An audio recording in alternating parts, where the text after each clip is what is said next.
Good morning, all. It gives me immense pleasure to stay connected with you fine people through my video lectures. And today we are going to talk about nervous system in human beings.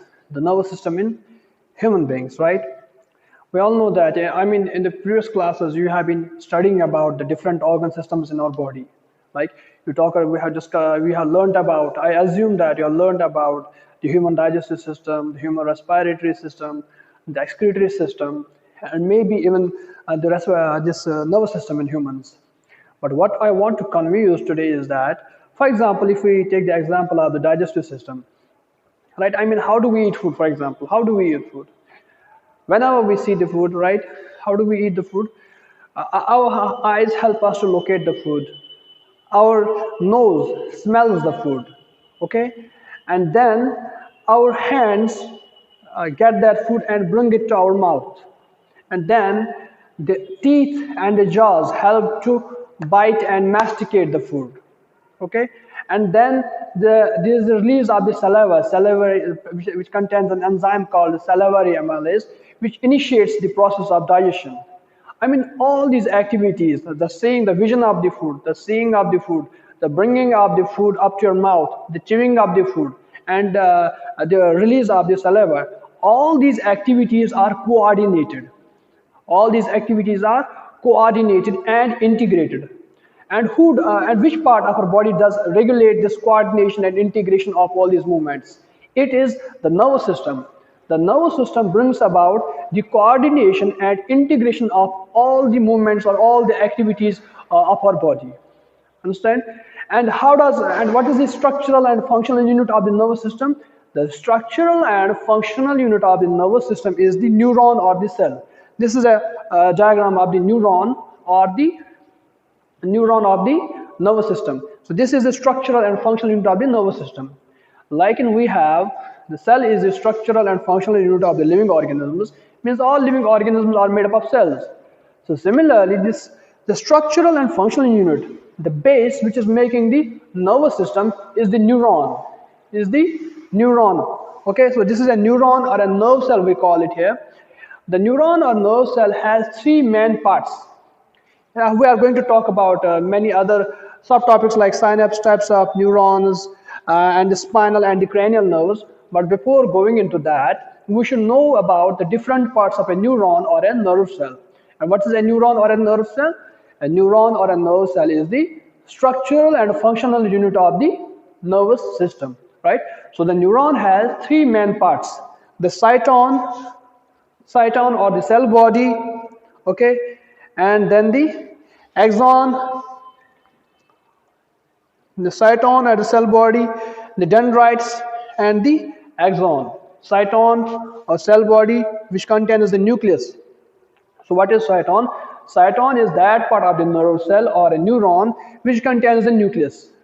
Okay, so this part of the part of the neuron or a nerve cell which contains a nucleus is called as the cyton or cell body.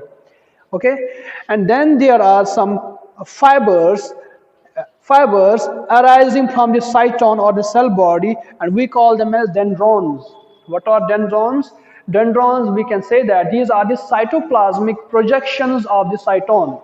Means the cyton or the cell body, from the cyton or the cell body, some fibers arise which are actually the cytoplasmic projections of the cell body, and we call them as dendrons. Okay, and then these dendrons further divide into finer fibers, and we call them as dendrites. It is through the dendrites that the nerve cell receives a message from another nerve cell. The nerve cell receives a message from another nerve cell through the dendrites. Are you following me? This nerve cell or a neuron has three main parts. First one is the cyton or the cell body. Second is the dendron or the dendrites, and third is the axon. Okay, so what is cyton? Cyton or cell body is that part of the neuron or nerve cell which contains a nucleus in it. Okay, and the cytoplasmic, there are some cytoplasmic projections or the nerve fiber or the fibers arising from the cytone or the cell body, we call them as dendrons. And these dendrons then further divide into finer fibers, we call them as dendrites. And it is through the help of the dendrites that a nerve cell receives the message from another nerve cell. Understand? Okay. And then from the other end of the cytone or the cell body, there appears to be a thread-like structure, and we call this as axon. Okay, and there appears, and from the other side of the other side of the cytone or the cell body, there emerges an axon, and this axon is covered by a sheath. It is covered by a protective sheath which we call as myelin sheath. So myelin sheath is the name of the sheath that is covering the axon. Okay, but this myelin sheath is not continuous. It is not continuous. You will see some breaks in the myelin sheath.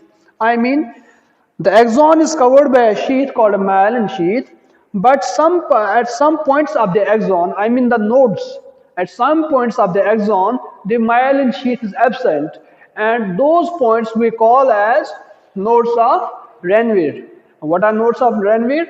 Nodes of Ranvier are those points on the axon where myelin sheath is absent. Understand? So from one side, from the other side of the cytone or the cell body, there emerges an axon which is covered by the myelin sheath. And the points where myelin sheath is absent, we call them as nodes of Ranvier. And this axon finally ends at a terminal knob which we call as axon terminals. And these axon terminals pass on the message from this nerve cell or neuron to the other neuron or nerve cell, right? So technically, axon is the most important part of a nerve cell because it is through the axon that the message is passed on from one neuron to the other neuron. Okay, a neuron or nerve cell is the longest cell in the human body, and it is said that some neurons or some nerve cells are as long as 1 or 2 meters, which is our complete height. Right? Now, the next point is the synapse. What is synapse? We see that the neurons are not in direct contact with each other. For example, this is one neuron, and this is connected to the other neuron. I mean, there will be the dendrites of other neuron here. Okay, this is a cell body, and then it has the axon like this, and then it has the these axon terminals. You see that one nerve cell stays connected to the other nerve cell, but they are not in direct contact with each other. There is a space, there is a cleft between the axon terminals of one neuron and the dendrites of the other neuron, and this space or this cleft is known as the synapse. Means the two neurons or the two nerve cells are not in direct contact with each other. Yes, they stay in close proximity to each other, means they are very close to each other, but they are not in direct contact with each other. And this small space between the two neurons or the nerve cells is called as the synapse. So, and the synapse acts as a space for the exchange of the signals between the two neurons or the nerve cells, right? How does this function? Suppose, and how is this message passed on from one neuron to other neuron? The message is passed on from one neuron to the other neuron in the form of an electrical pulse. And we call that as, this is an electrical messengers which are getting signal from one neuron to the other neuron, and we call that as impulse. What is impulse? Impulse is an electrical disturbance in a neuron. Impulse is an electrical disturbance in a neuron which is passed on from one neuron to the other neuron through the synapse. And how does this happen?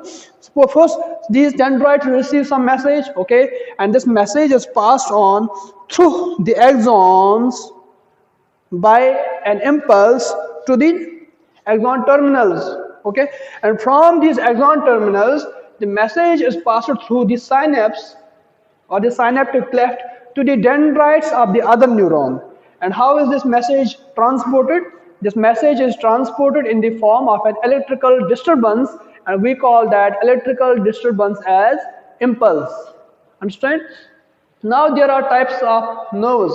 How many types of nerves do we know? Basically there are three types of nerves. First is the sensory nerve, second is the motor nerve, and third is the mixed nerve. Sensory nerves are those nerves which carry the message or the information from the sense organs or from the different parts of the body to the brain or spinal cord. Sensory nerves are those nerves which carry the message from the different parts of the body to the spinal cord or the brain. Okay, and the example of this is the optic nerve.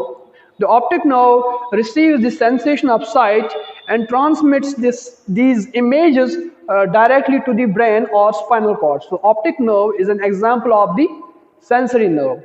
Then there are motor nerves. The motor nerves carry the information or the message or the reaction from the central nervous system, that is from the brain or the spinal cord to the different parts of the body. Understand? So the difference between the sensory nerves and the motor nerves is that the sensory nerves carry information to the brain and the motor nerves carry information from the brain or the spinal cord. And the example of the motor nerves are all those nerves which are present in our brain or spinal cord and which are carrying the information to the different muscles of our skeletal system. Okay. And number third type of the nerve is the mixed nerve. What are mixed nerves? Some nerves consist of both sensory fibers, sensory nerve fibers, as well as motor nerve fibers, and those nerves we call as mixed nerves. Understand? So what are mixed nerves? Mixed nerves are those nerves which consist of both sensory as well as motor fibers, means they are carrying information from the brain as well as to the brain or spinal cord. So those nerves are called as mixed nerves, and the example of the mixed nerves are the nerves which are present in our tongue. So our tongue is having both kinds of nerves, sensory nerves as well as motor nerves. So that's why we call those nerves present in our tongue as mixed nerves. Okay, so these are the types of the nerves based upon their function. Means sensory nerves carry messages from the sense organs or different parts of the body to the brain or spinal cord, while as motor nerves carry information from the brain and spinal cord to the body, to the different muscles attached to the skeletal system. Then there are mixed nerves which has both kinds of, both sensory as well as motor nerves, right? So these three types of nerves, sensory, motor and mixed nerves, are the types of nerves based upon their function or based upon their direction of the message. Okay, but then there is another kinds of nerves which are divided on the basis of their origin. From where do they originate? So there are, on the basis of origin, there are two kinds of nerves. First is the cranial nerves and other is the spinal nerves. Cranial nerves, there are 12 pairs of cranial nerves in human body. And as the name suggests, these nerves are present in the cranium, or the skull or the head. So the nerves that emerge from the head or the skull are called as the cranial nerves. And how many are they? They are 12 pairs in number. Then the other kind is the spinal nerves, who have 31 pairs of spinal nerves. And as the name suggests, these spinal nerves emerge from the spinal cord. Understand? So this is all about today's video lecture, when we studied about the general structure of the neuron or a nerve cell, like we discussed about the different parts like cytosol or cell body, dendrites, dendrons, axon terminals, synapse.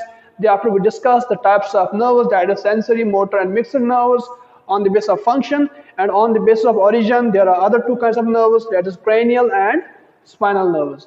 So thank you for watching me, and I will be uploading another one or two video lectures in which I will try to complete this whole chapter. So thank you for watching me.